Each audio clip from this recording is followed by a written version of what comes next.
everyone, welcome to CasualTEA, where I casually talk about the latest in celebrity news, gossip, and entertainment. Let's get into this whole Diddy case, right? So for the past 8 months or so, Diddy has been in jail on charges of RICO and trafficking and a whole bunch of bad stuff that I don't want to even get into.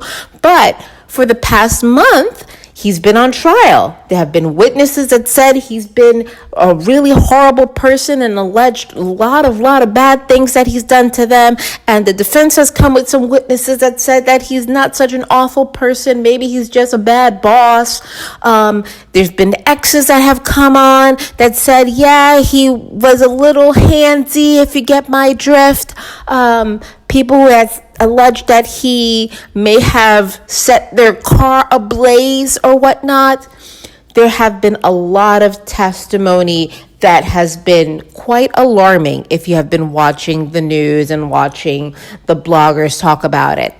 Anyway, they were done last week on Friday, so now Diddy's fate rests in the hands of the jury. All those jurors have to now agree on whether or not he's guilty or not guilty. They have to come up with an agreement. All of them have to agree on how they want to proceed. And that is going to be really difficult because to get 2 people to agree on anything, let alone 12 people to agree on something, and they have his fate in their hands. They will agree to whether they're going to have him in jail for a few years, for his whole life. You know, if they find him guilty on everything, he could be going to jail for a very, very long time. That might be his final resting place. So it's going to be really difficult. And a big problem is this. Diddy was a big star before this case happened.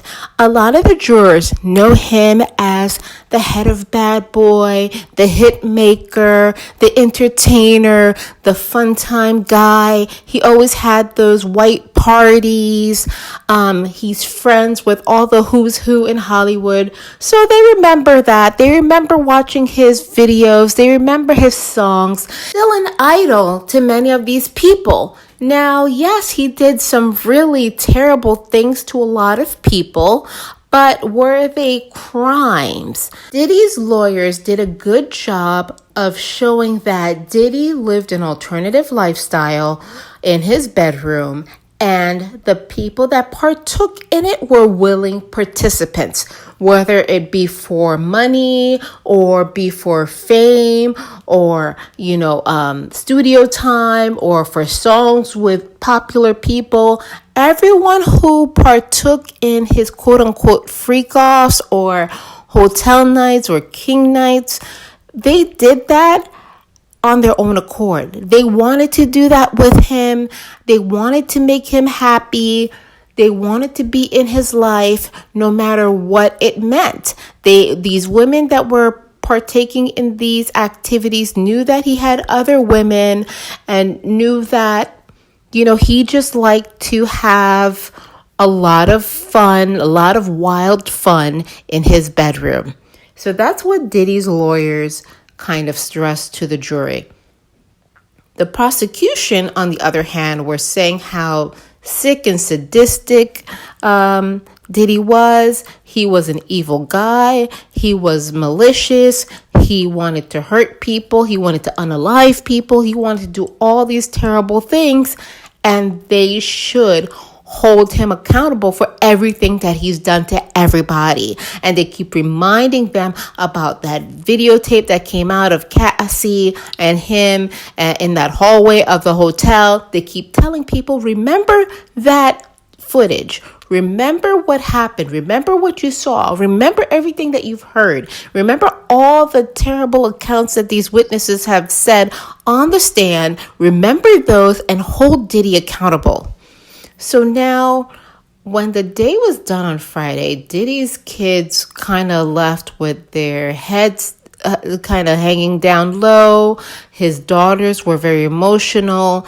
They don't know what's going to happen. Nobody knows what's going to happen. So anyone who can be in that courtroom tomorrow is going to be in that courtroom to see what happens with the jury, to see if they are going to convict him, to see if they find him guilty, to see what happens. I don't know what's going to happen.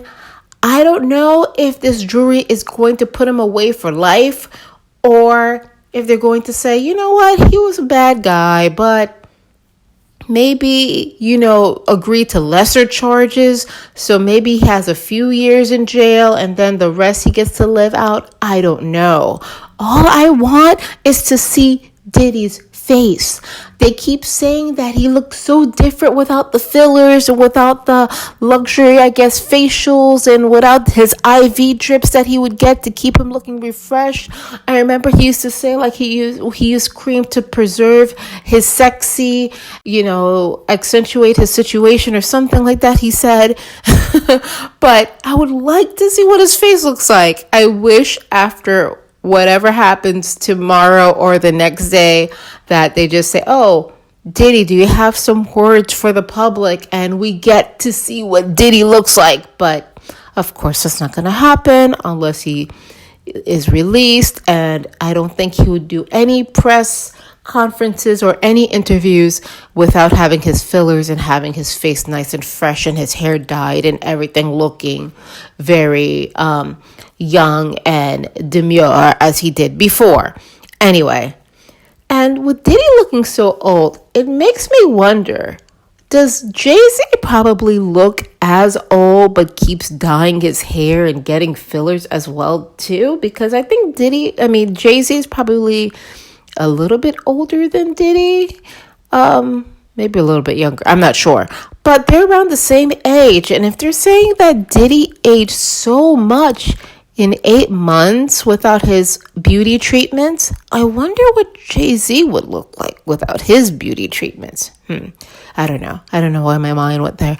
But anyway, guys, thank you so much for watching. And if you like this video, please like, subscribe, and be on the lookout for the next video, okay? Bye, friends.